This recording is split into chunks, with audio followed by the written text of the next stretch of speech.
Hello, I'm Reid the. We at Mini Movies are connoisseurs of the moving arts, from film to television shows. We appreciate it all. I hate to make a review personal, so usually we like to stick to those films and shows that we can see in a neutral light. Until earlier today. On another one of our videos, Come Sail Away into the Woods, a classic story about friends, someone left a comment that made me stop and think if we should even allow comments on our videos. What was so troubling is that it was very personal to me. Here it is. Dum Dum Poongin 75 had this to say. You guys don't know how to make stuff. You don't know movies or shows. And that's wrong, okay? We do. Go to Spotify right now and look up Podcast the Motion Picture. We are freaking smart as hell when it comes to these movies and films and whatnot. God. Then, get this. Another comment got left by the same person on Out of Battery. Here it is. Boo, no chemistry. Good shows and movies need good chemistry, connections. Then he commented on his own comment. Like, I couldn't tell it was him. The comment was just, I agree with this guy. He's an idiot. It's exactly that type of toxic wording that made me say to myself, calm down, buddy. Just think about the awesome TV production we're going to do this summer. And I calmed down. Totally calmed down. But then, another one of our videos, he had to push it. Here it is on our trailer for The Hobbit, Desolation of Smaug. Mini movie sucks worms. Only real geniuses of film and television could do a complete review of season 1 of Jonas. Lame. He crossed the goddamn line. Absolutely crossed the goddamn line. Think you know shit, buddy? Think you have any clue as to how serious this shit is?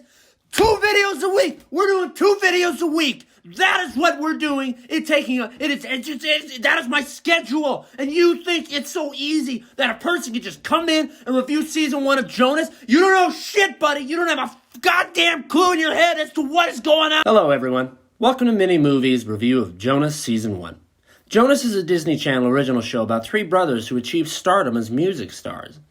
Each episode brings a new obstacle that life barrels their way. You like that? Barrels. Their relationships with others is often strained in the stressful life of fame. Their parents have to get used to the new life that comes with having not 1, but 3 of their children turn into celebrities. Jo and the brothers' closest friend, Stella, also begins a new chapter in her own life, as these young boys will never be the same again. Luckily, they take her along as a stylist. And of course, the 3 brothers themselves are each their own person being grouped into a single collection along this story, each striving to be someone different. And when one strives too far, we see the hurt that it puts on the other brothers. That is Jonas Season 1 in a nutshell. For those of you in the minority that haven't seen the show, I have 2 things to offer you. The first being that I'm going to let you know right here and now you're a real dumbass. The second is a rundown of each of the main characters so you can understand a little better as to what's going on in these episodes. I'm going to rifle off. Again, rifle. Get it? Like I'm some amateur. Like I'm an amateur, you piece of shit. YouTube commenter, Dum Dum Poongin 75. God! Okay, let's start youngest to oldest with the brothers. Nick. Nick is calm and level-headed. Whereas brothers are always living like the rock stars they're meant to bloom into, Nick isn't quite there yet. He knows how to remain focused and keep his eye on the big picture of overall fame. Through the first season, we find that Nick is a mastermind among men, a deep thinker. Unfortunately, Nick is alone in his genius world and does not enjoy the same joys as his brothers.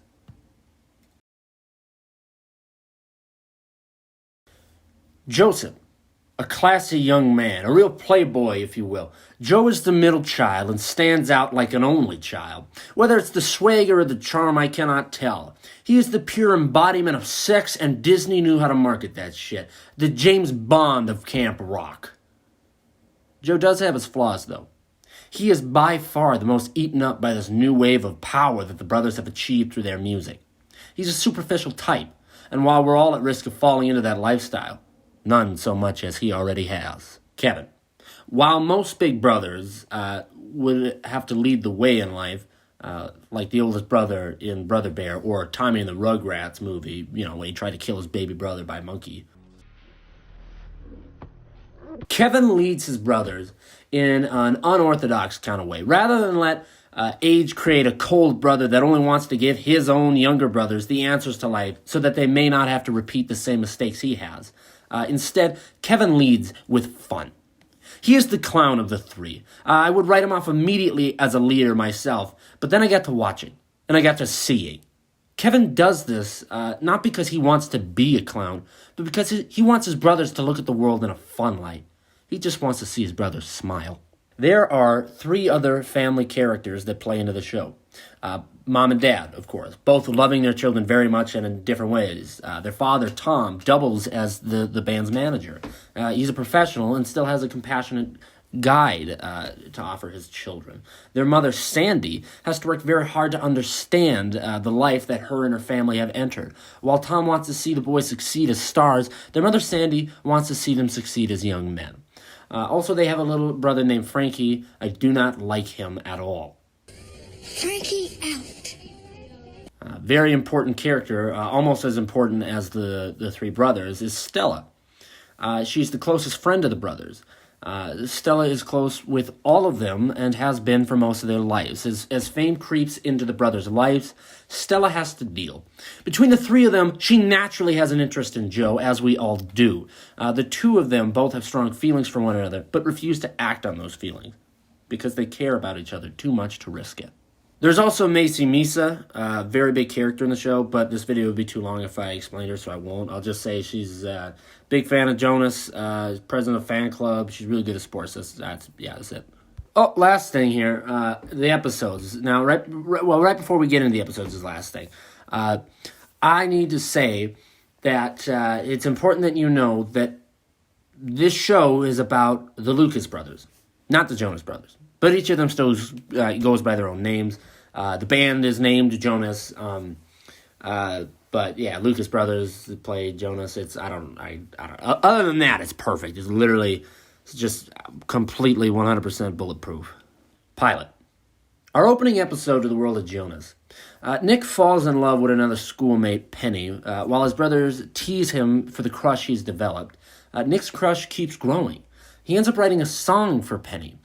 Penny mistakes this as though he wrote a song for her to use, as in he wrote a song that is now her property. She ends up performing and then dedicating the song to her boyfriend, Jimmy. Right? Heartbroken and shocked, Nick has to deal with this to even remain friends with Penny. In the end, the 2 reconcile. Now, I don't like this one myself because the ending. Nick totally simps for Penny. And not just like, he loves her. Like, literally 100%. She just plagiarized his music and then dedicated it to another dude. It is that's a terribly mean thing to do. Penny's gone. I'm glad Penny's gone after this. Groovy movies. The brothers forget that their mother's birthday is tomorrow. They each try very hard at coming up with a present to get their mother, and Sandy doesn't want anything from the children and only wants them to be happy. They also spend some time watching old family films that their mother loves. The boys are relentless and refuse to settle for getting their mother nothing. They decide to bake her a cake and end up ruining the mother's family's or the mother's family home videos. She begins to hate her children. Are those our home movies? We're so sorry. You're sorry? The brothers come to the conclusion that the only way to fix the hole in their mother's heart is to recreate the family moments on tape. However, they end up losing the camera that they filmed it on, ruining yet another rendition of the tapes their mother loved. It turns out that their youngest brother, that piece of shit Frankie, stole the camera and will only give it back if the new films feature him. You see, now this is difficult as he wasn't in the originals because he wasn't born yet. But Frankie doesn't give a shit about his mother's expectations. He would rather have this chance at stardom than be held in the cold shadows of his brothers for another moment. They end up recreating them flawlessly and gain back the love of their mother. In the end, Stella attempts to kill Joe.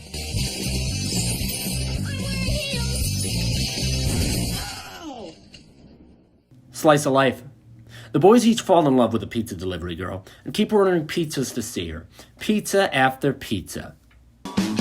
Hey, have some pizza, Prankster. Why do you hate me? Shut your goddamn mouth, Frankie, you dumb little... God, a piece of shit. Okay. Anyway, It really becomes a problem when the boys begin to only be able to write Pizza Girl-related songs. Each of the three break up this bonding connection and decide that they're enemies in the situation, as only one will end up with a pizza girl. After some battling for her, they decide to let her decide which of them she likes best. As she gets to their house, they each try working on her so that she picks them. Kevin and Nick are no match for Joe's moves. Maria, the pizza girl, begins to question them on their motives, and they explain that they only saw her as an object. Maria naturally understands she can do better and leaves. Stella shows up in the end to save the day for the heartbroken boys and explain they didn't love Maria and only loved her looks because they are each superficial. The end. Keeping it real. The boys become too used to their success, and their mother Sandy intervenes to bring them back down to earth. The fans don't make it easy on the boys, who are trying very hard to respect their mother's wishes. The boys become masters of stealth, so not to let their fans, interfere with them and ruin their quiet life they're trying to lead for their mother. Sadly, though, they try to murder Joe. This new practice of regular living is leaving the boys exhausted. They end up running right into the arms of Macy Misa, their biggest fan, and she saves them from a child and goes on to prove that she's going to be the savior. The three boys, Stella and Macy Misa, become trapped and end up having to ration during the siege of the fans. Luckily, their parents end up, turning up to rescue them. Band's best friend. The boys' childhood best friend Carl comes to town. Oh, check out the rock stars. Carl cheeses their wall. Oh, yeah. You're cheesing our wall. Carl begins abusing their relationship and making hell for them. The boys decide the best way to even him out is to make him feel their pain as rockers, so they literally feed him to the fans. In the end, the brothers make Carl feel bad about himself, and then Carl leaves, and that's the end of the episode. It is an awful episode. If I was going to list all these, it's right on the bottom. I mean, there's others that kind of rival it, but I just boring. It was a boring one. So thank you, Dum Dum Poongin 75, for letting me get to rewatch this. Chasing the Dream. The band's backup singer accidentally swallows a frog and needs to find someone new to fill in. Turns out that Macy Misa is good at singing, so Kevin decides she can do it. Turns out Macy Misa lied about her singing ability and can't. Kevin doesn't want to hurt her feelings by taking back his promise to let her sing, so he lies to her and tells her that she's good at singing. The others manage to convince Kevin that he needs to tell her she sucks. Nick ends up coming up with a plan to record over Macy Misa's singing. So that way her feelings don't get hurt, and so that they can record a song that their careers depend on. It's perfectly even. Their producer shows up and understands that this is a completely ridiculous situation. That's not what I'm talking about. Being that Macy Misa was in the room, she ends up overhearing and finding out. She takes it well.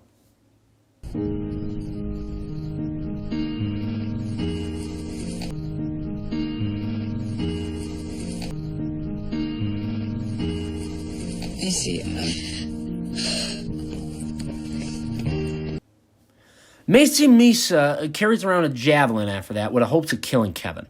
Kevin ends up trapped in a locker and left to starve by Macy and Stella. This was a really ridiculous episode all around. It was still grounded in reality, though, what I really enjoyed. I myself could relate to the idea of not wanting to hurt the feelings of a friend and then lying to them at the risk of having my band put out a failure of a song. It's just completely... I've lived this. Fashion victim. As it begins, it turns out that Frankie was stuck in the brothers' drum set after being forgotten while playing hide-and-seek with the dad, Tom. That's awesome, okay, because Frankie deserves death and nothing short of it. The dad then warns the boys that their mother wants them to do the laundry they've left on the tour bus. Stella has also created a piece of technology and installed it into the bedroom that creates an outfit for any event. I don't think that tour bus thing comes back. We're doing the technology thing now. Okay, so there's this new jock guy named Van Dyke. Van Dyke is his first name. He likes Stella, and jealous Jealous feelings arise in the brothers, and especially in Joe. Joe doesn't know what to do, so he throws himself away into a trash can. Joe, in a fit of rage, accidentally destroys the outfits that Stella has put together for the band to meet the Prime Minister in. Stella has to come up with a new outfit for Joe, and wow, does she deliver. Joe doesn't like the outfit. He doubts it, and so Stella tries to kill him. The Prime Minister fails to show up, and the British are upset by Joe's outfit. So, the Queen comes and decides that they are going to war with America. We are not amused. That ding you do. Joe develops a crush on a girl at school, but she doesn't like him back because she doesn't date rock stars, a very common issue in her life. After several pathetic attempts to get her to understand he is a regular Joe, Joe decides to join the orchestra she's in so that he can show her they are one and the same. Hold on. Jesus Christ! Oh my God! 8 goddamn hours down the drain, all because you had to say some shit, Dum Dum Dugan 75. I'll find you. I'll find you. When this is over, I'm gonna get my hands on you and shove this review so far up your goddamn ass! Others start disrupting the orchestra. Kevin proves that he is the greatest goddamn guitar player ever. Okay, we're gonna watch. Yeah.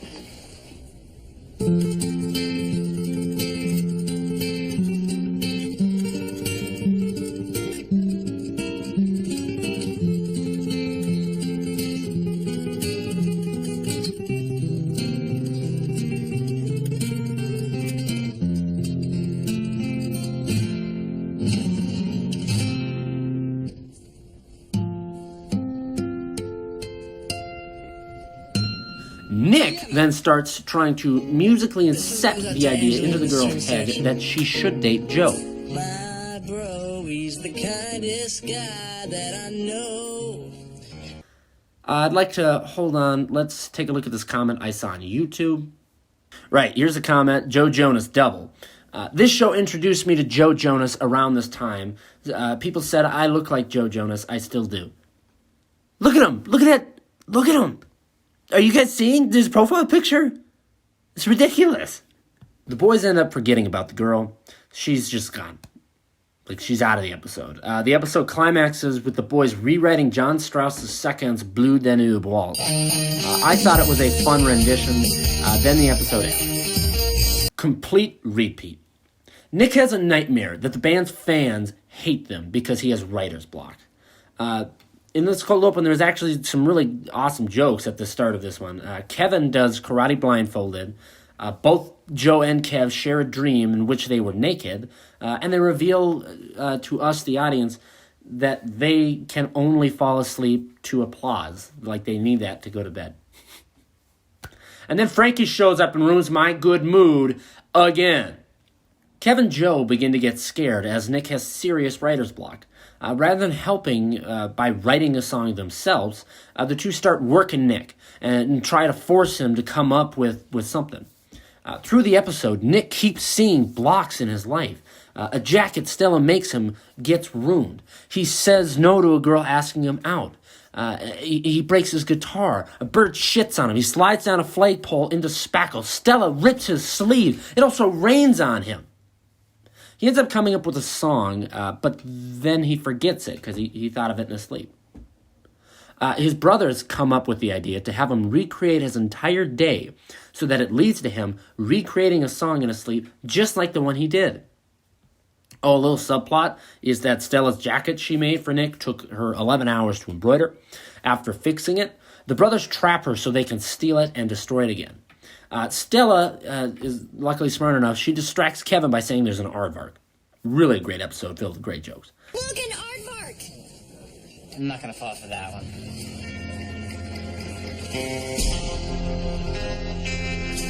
Turns out that Nick heard the jingle to Crunchy Cats in his sleep, and that's the awesome song he thought he wrote. The boys, as a last resort, decide to jam out and see what happens. My God, it is badass. Like, even I got that Jonas fever going on. Like, chills. Okay, terrific episode. Lovesick. Kevin becomes a cheerleader so he can get with his fellow cheerleaders. Kevin is bawling. I think Joe and Stella, might be dating in this episode. I don't know. Joe keeps canceling plans with Stella to preserve their friendship. Seriously, I don't know what's going on. Stella calls out Joe on it, and Joe realizes he can't keep canceling. Then he gets a cold, and he doesn't want it to get any worse. Then he cancels on Stella, and you guessed it. Stella threatens to kill him. You're about to be dead. What happens is they go to the game together. This episode is like 180 after the other. Then Stella leaves Joe. Hey, something else. Not really about the writing, but the production. Usually a sitcom episode is 22 minutes, around there. This episode is 27 minutes, and a bunch of them are 27 minutes. And it's not fair that they're getting away with making me watch 27-minute episodes. Okay. I'm lost, both in and outside of this episode. Oh, wait, hold on. No, it gets funny. Joe has that cold, remember? Okay, this is where it gets funny. Well, then he sings on Good Morning America, and also Joe and Stella talk about their feelings, which is cool. I don't, oh, God. Is it a love song? Three Musketeers. The school is putting on a play of the Three Musketeers. The boys decide they want to audition for the play, and they really do want to be in this play. The director gives them each the lead role almost immediately. The boys are troubled, and they do feel guilty, as they suspect that it was their celebrity that got them these parts. Stella also gets a role in the play, but as the love interest of Joe's character, Porthos. During a rehearsal, Joe develops stage fright for acting. The director gives the role of Porthos then to Van Dyke. This troubles Joe, as he wants to be the love interest to Stella, typical high school. Joe decides that he doesn't want to keep his brothers from being in the play, so he encourages them to keep at it, even though Van Dyke stole his spot. Van Dyke acts like a jackass. He sucks. Van Dyke begins to replace Joe as another brother, okay? It's really weird because not only is Joe brothers with his two brothers, they're also in a trio of a band. I don't know how he's getting pushed away. Okay, so Joe ends up, he gets pushed over the line when the school board decides they want to watch the two underage students and actors kiss. The audience is also really into it. It's really, really weird. Joe swings in on a rope and literally kicks the shit out of Van Dyke, like off the stage. Look at that. Joe totally pulls some smooth criminal-type moves out there, and the boys do manage to ruin the play. Frantic romantic. Crane down from a VIP party sign, and we see a lame-ass party. Then the boys show up. Everybody gather round. This is probably my favorite joke of the show. In this episode, Joe has to deal with those celebrity news people spreading a lie that he's dating a famous actress, Fiona Skye. The paparazzi keep taking photos of Joe and using them out of context to push the narrative that they're selling. While at school, it turns out that Stella has become jealous of Joe. Then, that hack of an actress, Fiona Skye, begins to harass Joe at school. Life becomes too hard on Joe. He begins working very hard to avoid Fiona. The boys come up with a scheme to get rid of Fiona. Their plan is to make Joe look so bad that it ruins Fiona's career. I think they may have gone a bit too far in a few places. I want the whole world to know about us. Honestly, Joe Jonas's acting rivals that of Leo's and Gilbert Grape. Get this man an Oscar. Get this man an Oscar. Look at him go. I'll be romantically linked to. I haven't seen him this happy since he became a 5th level wizard. I'm a level 5 wizard. Oh my god. Fiona is a superficial monster, and then she leaves his awesome level 5 wizard ass. Then she comes back. Turns out the fans loved it. The new plan is to create a new narrative that Joe is dating someone else because clearly the fans just want to see him and Joe together. None of this scheming works. Fiona is relentless and feels the constant need for approval from strangers. I don't need that. You hear that, Dum Dum Pookin 75? I don't need you! So Macy Misa finds a bad photo of Fiona and blackmails her with it to get her to leave. Joe and Stella have a romantic thing, but Joe's a bitch and couldn't be romantic. Detention. With a title name like that, you know it's going to be a very good episode. So Joe, while helping a girl, accidentally pulls the fire alarm. In the chaos, we see Kevin stealing a woman who appears to be the school nurse. The lady teacher ends up giving only the girl detention. She doesn't feel like it's right to give a Jonas brother detention. Joe comes up with a plan to get himself detention so that he can be with Abby, the girl who got detention. There's also this subplot where Misa has to find out like what athletic activity Stella is good at. And I don't know how well I did say it, but Macy is like, she's in every sport and she's good at them all. So in class, that teacher assigns a pop quiz, and the class groans. Then she delivers this line. That sound is the sweet nectar that I thrive on. She's a sadist, an absolute sadist. As the show progressed, it became clear that Joe Jonas was done taking this serious. What'd you get on question number 3? Okay, this dude is funny as hell. Like, in principal eyebrow shows and just gives him detention, just throws it on Joe, and Joe is pumped for detention tomorrow. But Nick informs him that tomorrow they have to record. In detention, we really get to meet Eyebrows. He is a goddamn wizard. The brothers sneak in attention to get Joe to record what they need for the album. Abby ends up having a total thing for Joe. The sexual tension is palpable as it should be with Joe Jonas. Karaoke surprise. It's the anniversary of the day the brothers met Stella. Joe is the only one who thinks it's an important day. Joe gets teased big time by the brothers. Luckily for Big Swing and Joe, Stella remembered too. Okay, wait a minute. You know what I just realized? The Jonas Brothers are going to do a karaoke party in this episode. Jesus Christ. Like, they really need their ego stroked 24/7. Okay, well, this episode's kind of lame, but from what I've been watching here, there's a fair amount of diversity in these episodes that I want to talk about. It's still barely any, but they just quietly kept having actors of color show up, and you'd think a 2009 Disney sitcom about 3 rich white kids would be monochromatic in terms of skin pigment, but no. Anyway, okay, back to the boring-ass episode. So they're going to surprise Stella with a karaoke party. All right, so Kev and Nick are having a hacky sack competition, and that's pretty funny. If I had to say I like this episode, I wouldn't. But with the hacky sack bit, they play some Indian-type strings, and it is awesome. So Joe and Macy got to keep it a surprise that they're doing this party. And Stella walks in on them and finds them lying down on the floor together. And now we'll go. Don't want to keep you two from adding your figures together. Stella's a straight savage. As it goes on, Stella keeps getting clues that Joe and Macy have a thing. They don't. God, I hate this shit. Stella likes the surprise party, and that's whatever. Episode ends with Nick and Kevin's hacky sack deal. Nick wins. Well, everyone, that's a good point as any to do an intermission. Go grab some snacks, enjoy yourself, take 5, take my life. We've got 6 more episodes after this. Have I mentioned I hate my life? All right, we'll be back. I'm back. I just ate some rice and drank a fizzy drink. What a splendid world we live in.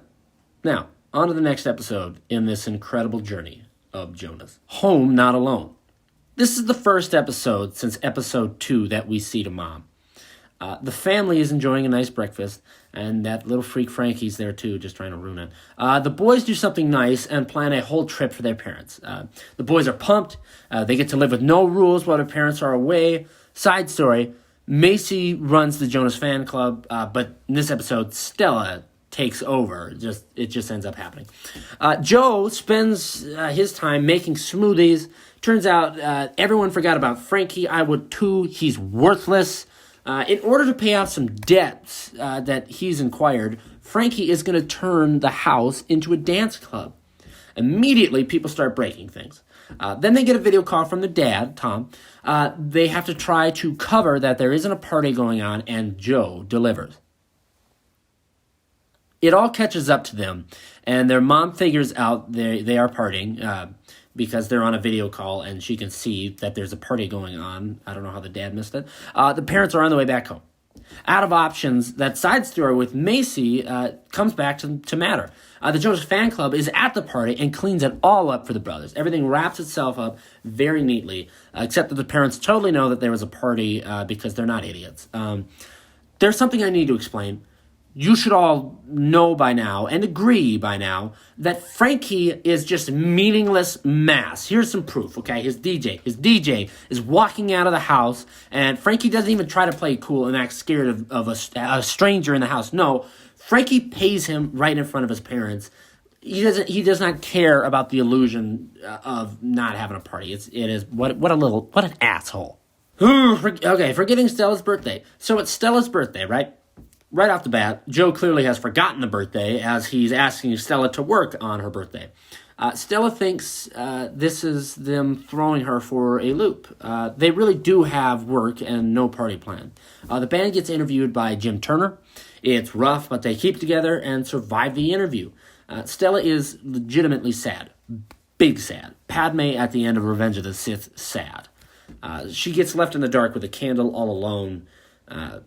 So now, the day after her birthday, the gang finds out they missed the birthday and have to try to fix things. My God, they screw up a lot. The boys plan a day to make up for what they've done, but it turns out they have another important interview they can't miss, again, with the same guy, which is back-to-back days is odd. They end up having to balance having a birthday for Stella on one floor, and on the next floor, do the interview. Then, just when things couldn't get any more difficult for them, they start singing in a music video. I thought really bad time to do that, guys, but whatever.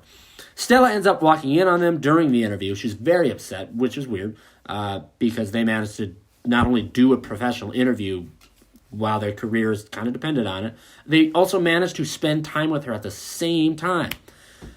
Stella hears the kind words from the interview the boys said about her, and she accepts their apologies. The tale of the Haunted Firehouse.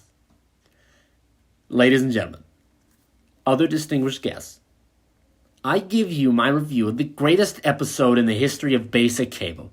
The writers finally understood it was time to give Kevin his own episode, one where he gets to break the fourth wall. It is goddamn perfection. It's got not just a pinch of mystery, but 3.5 cups of that shit. Look at Kev!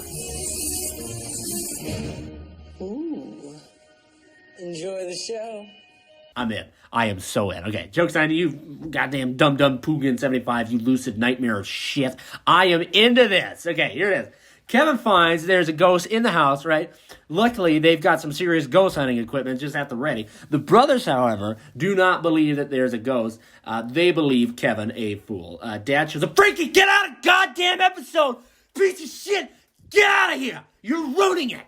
And when Nick asks him to clarify ghosts aren't real, Dad lets him know. When they bought the firehouse, there was a spirit living there. We even give a spooky transition.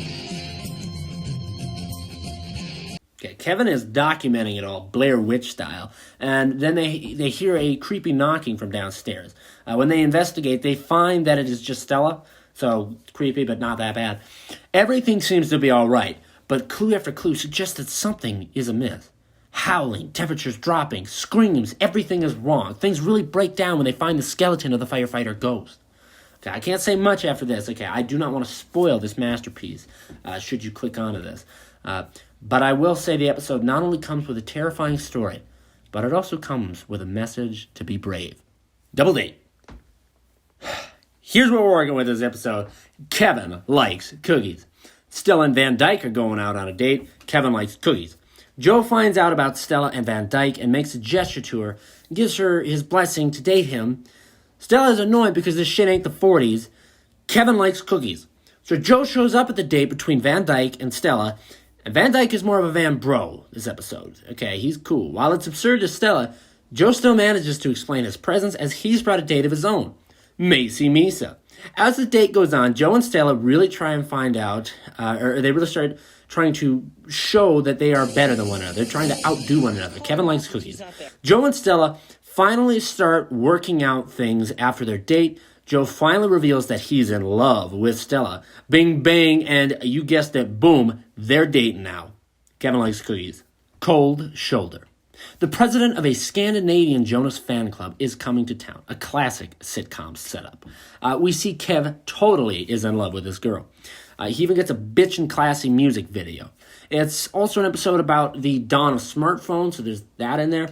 There's a school dance going on, and the school will not stop laughing at Anya, who's the exchange student from Scandinavia, who's out there with Kevin, and Kevin is really hitting it off with her, but she just can't do it. You see, everyone finds it hilarious that Anya can manhandle Kevin, and I myself, standing at 6'3", would love to be thrown around by a Scandinavian woman.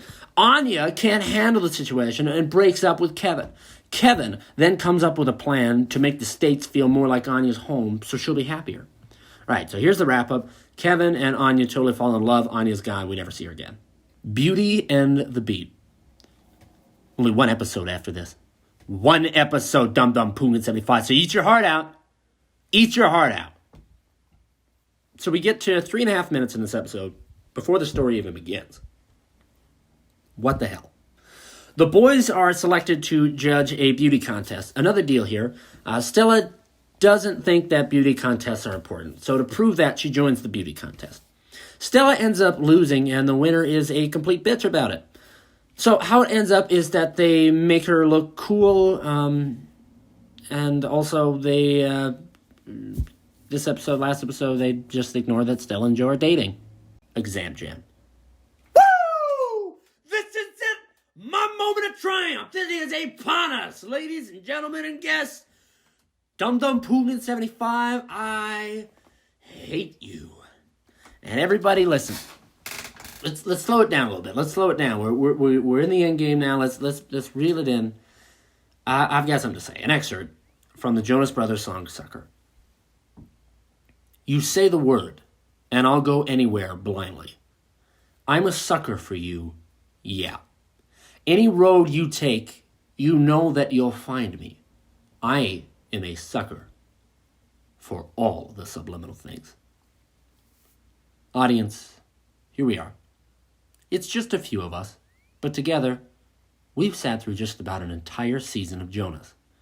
Thank you for coming along with me. I hope you've enjoyed the road.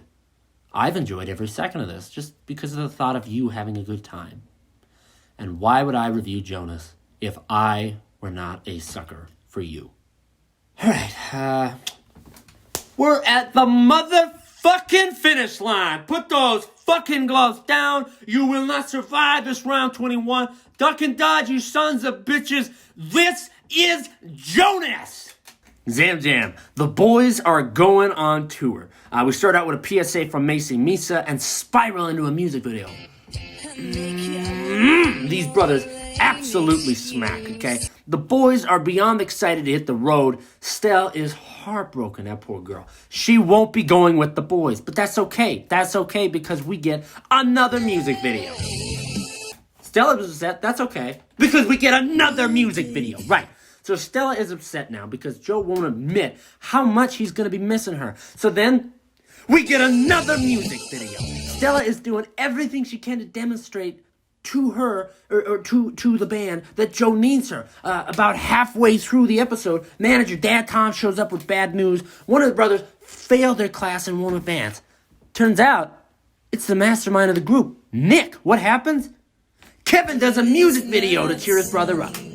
This is the last time in the season we see Kevin stepping up and lifting the spirits of his brothers, putting his soul out there on the line, so they have something to hold on to. Sadly still, the tour has to be canceled.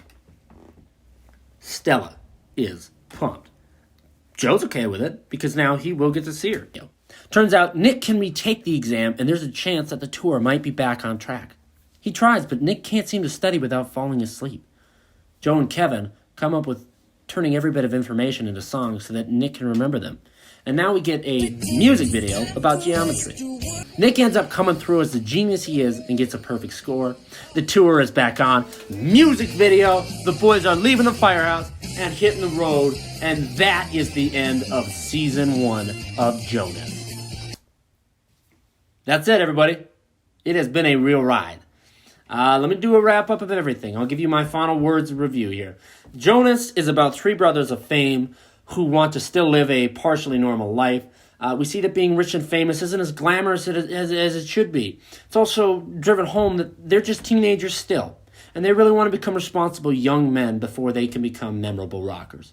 All in all, it had a lot of positive energy, and it really just showed tons of fun going on. In terms of being a TV show, it was absolute ass, but I mean, it's a Disney sitcom, so we're not looking for art. We're just trying to keep kids happy. And you know what? I'm guessing at the time, it must have served the point of keeping children happy in an absolutely excellent way. Thank you so much for watching and listening in through this review. Once again, I'm very glad that you all joined us here at Mini Movies. Thank you.